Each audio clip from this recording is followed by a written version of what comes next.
Hello, I'm Zach with a podcast named Tim, and on today's episode of That One Show, we're going to be taking a look at Mortal Kombat, Defenders of the Realm.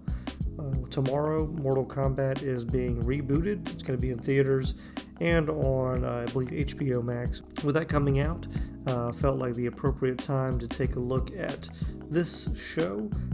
It's not one that I watched as a kid, but I do remember it existing.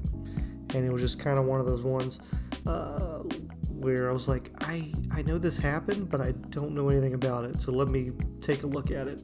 It only lasted one season, a total of 13 episodes, and ran in 1996 from September 21st to December 14th that year.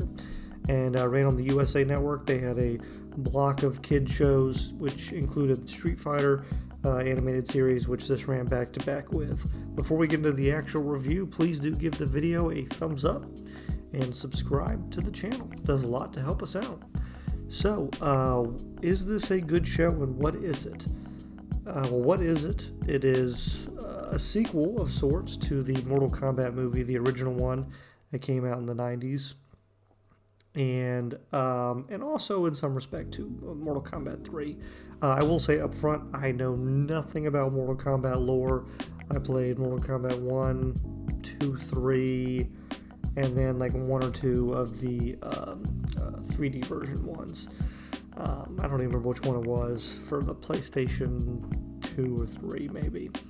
I'm not very good at fighting games, so that's why I don't really play a lot of them. But I love Mortal Kombat, the first movie, and I think Annihilation, while being terrible, is lovable in some respects.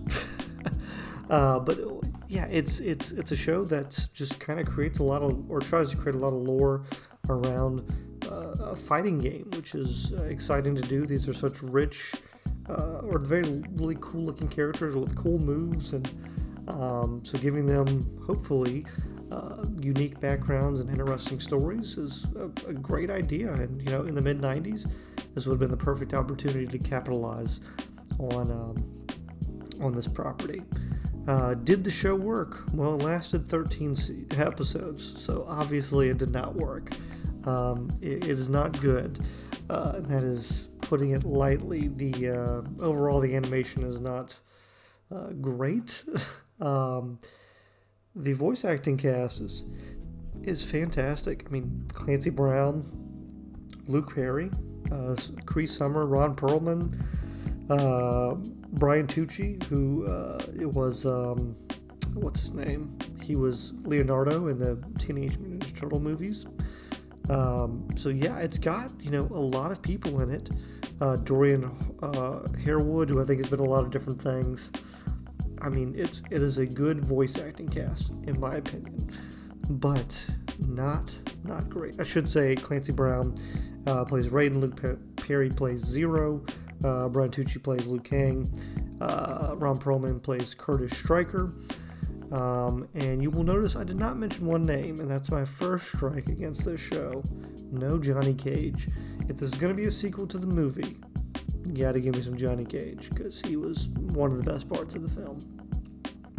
And the reason they were able to do that is the production company that handled both Mortal Kombat the movie and Mortal Kombat Annihilation also controlled this show, so they were kind of able to literally lift. There are some clips from the movie that they recreate in the show. They toned down the violence obviously a little bit here. I know some people might have some issues with them toning down the blood and the gore, because that is what Mortal Kombat is about. I mean, the Mortal Kombat movie that's coming out tomorrow is going to be an R rating and probably going to be a gore fest. But look, it's a Saturday morning cartoon. You got to do what you got to do to get it on and get the rating. I understand 100%. So what is it though? What is it about the show that doesn't work? And it's pretty much everything. The story, they're kind of like a Super Friends in some respects. They have a hidden base. They fly out into the world to fight bad guys, and they have jets that are called Dragon Jets. And basically what's going on is there are rifts. I kept calling them rifts, but I think they're rips. They're portals that are opening up into the Earth dimension that are causing them to become more unstable. the more these happen, basically it escalates. And apparently Earth was, in some respects, designed to be kind of a way station, I guess, or a place where, a hub where a lot of these rips could occur and different people from different dimensions could travel through. But it's just happening more frequently, and not very nice people are coming through them. And so that is an issue, obviously. A lot of the episodes focus on one specific character. Kind of, you get like, we're going to highlight this person today, and you learn the lesson of the week. There are several Sonya Blade episodes. She's very much a hothead. She has combat time a lot. Liu Kang, his two personality traits in this are he loves katana and he's kind of unsure of himself. That's it. Which he was unsure of himself in the movies, and he loved katana in the movies. So in some respects, it is a correct adaptation, but it doesn't work here. And did learn something interesting lore-wise. Apparently, when you're a Mortal Kombat winner, you don't age, because I guess when the next Mortal Kombat fight occurs, they want you to be in prime age and condition. So in theory, you could kind of live forever. So that's kind of cool. But let's go through some of the other characters. Curtis Stryker, again played by Ron Perlman. He's kind of the no-nonsense, follow the rules, bore.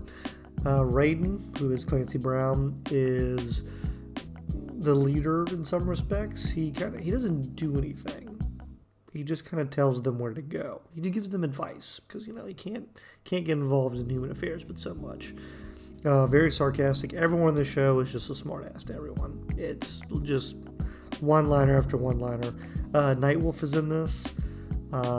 He is the tech guy, as along with his wolf, Kiva. Jax, there's a good episode about him dealing with his limbs and fearing losing those. Princess Katana is just very focused on saving Outworld and leading the resolution. And then, who else is there? I think Sub-Zero. Sub-Zero is kind of the lone wolf, mysterious hero, kind of, in some respects. He shows up in the first episode, and it's the Sub-Zero that would be in the second movie. And basically says, he's here to help because he doesn't trust them anymore. We do get a really good episode with them, or the best episode of the 13.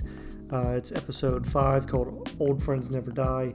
And I wish the season would have been much more like this episode and one other one I'm going to mention. A lot of it is, before I get into it, a lot of it is just filler episodes where we're kind of going on an adventure of the week. It's kind of like a G.I. Joe in some respects. But unlike that, they have different villains. Instead of having Cobra Commander as your main villain, it's just Scorpion this week, and then someone who looks like Reptile, and then whoever. But there's a lot of really cool ideas that are in the show, and one of those is the one introduced in, again, episode 5, which is the Lin Kuei, which is the ninja clan that Sub-Zero is a part of, along with Smoke and Sector and Cyrax. And basically, they are now all robots, except for Sub-Zero, and that's one of the reasons he left. He didn't want to be a robot, and neither did Smoke. They both tried to leave together. They made a bond. They bonded, so we'll never fight each other. But the Lin Kuei, in order to become super ninjas or whatever, they decided that everyone needed to be a robot, and so they capture and force Smoke to be a villain, and then they try and force him to fight Sub-Zero. That's good stuff. That's interesting. Ninjas are awesome. Robots are awesome. Robot ninjas, even better. So, really good. That was probably the best episode. There's a lot of stuff with the Black Dragon Syndicate, which is like Kano and kind of the criminal underworld. Wish we would have done more with that. But the other really good episode is entitled Resurrection. And in this, Shao Kahn brings back from the dead Shang Tsung, and basically says, you got one more shot, you need to do my bidding, take care of these people, destroy all the heroes, and if not, I'm gonna put you in a place where you're gonna be like the void of death, basically, like nothingness. But Shang Tsung, of course, wants to eventually use this orb that he is given to control a lot of the elements. Basically says he's gonna overthrow Shao Kahn. And did I call him Shere Khan earlier? He's gonna overthrow Shao Kahn. And so I wish if I was directing the show or producing the show, the first episode would introduce the Sub-Zero. That's where he shows up and we learn that he's, a villain. I wish we would have maybe... I understand why you did that as your first episode, because it's Sub-Zero. He's the big deal, in my opinion, of Mortal Kombat. He's probably one of the most recognizable characters. I would maybe Raiden as well, but I think most people would gravitate towards Sub-Zero, who's played by Luke Perry again, as the face of the franchise. Maybe Scorpion, I guess, as well, but Sub-Zero to me, because that's who I always played as. So he shows up, but after that, I wish we would have gotten into the Lin Kuei episode and the resurrection, because there's a lot of times where they're really not focusing on Shao Kahn. It's just, hey, there's a rip occurring, let's fly to this other place on the other side of the world and fight whatever we need to fight this episode. So I wish there would have been that. The first couple episodes could have been building up the lore in that regard, and then we could have maybe focused. I don't know. The writing is just poor. That's just the way. That's the best way to put it. There's some interesting ideas. They talk about Jax wanting to deal with losing his arms. They talk about another episode with Jax where he's like, I can't do this anymore. What are we doing? I need time away. There needed to be something else more. I should note, I guess, that this season, or this show, since it only was a season, did introduce Quan Chi, who I don't even know. I don't remember seeing him. He's in Mortal Kombat. Just like, Boba Fett, who was from the Star Wars Holiday Special. They created this character for this, and then later introduced an actual Mortal Kombat series. It was in the Sub-Zero video game, and Mortal Kombat 4 was where he was first introduced in actual games. But yeah, it just, not a lot happens. The show ends on, they try and overthrow Shao Kahn, where it's like it's Katana and some of the other groups. There's like a lot of different, that might have been part of the issue, is there's too many villains. Like there's like the Black Dragons and their whole crew. There's the Four-Arm people and all their crew. There's the Lin Kuei and all their crew. There's too many crews. But anyway, everyone that's working under Shao Kahn is getting together. There's about to be a big battle, and Princess Katana has it on good authority that someone's going to turn to help her. And that does happen. But then, like, Shang Tsung tries to then stab everyone in the back. They need to be more built to all of this, but they fail. They fail in overthrowing Shao Kahn, and that's kind of the end of the season, is that they mess up. And so it just, I don't know, would have been interesting.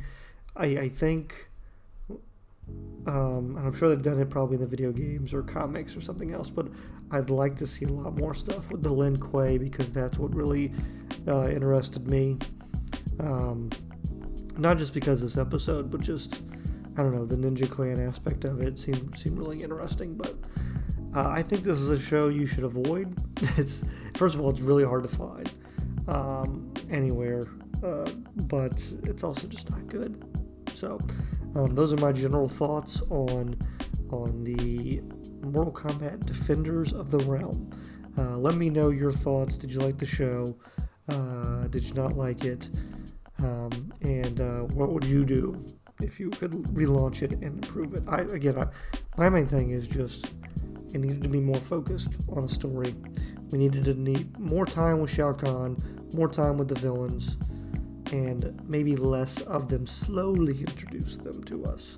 But Anyway, that's my thoughts, and we'll see you here next time on a podcast named Tim. And thank you so much for checking out the show.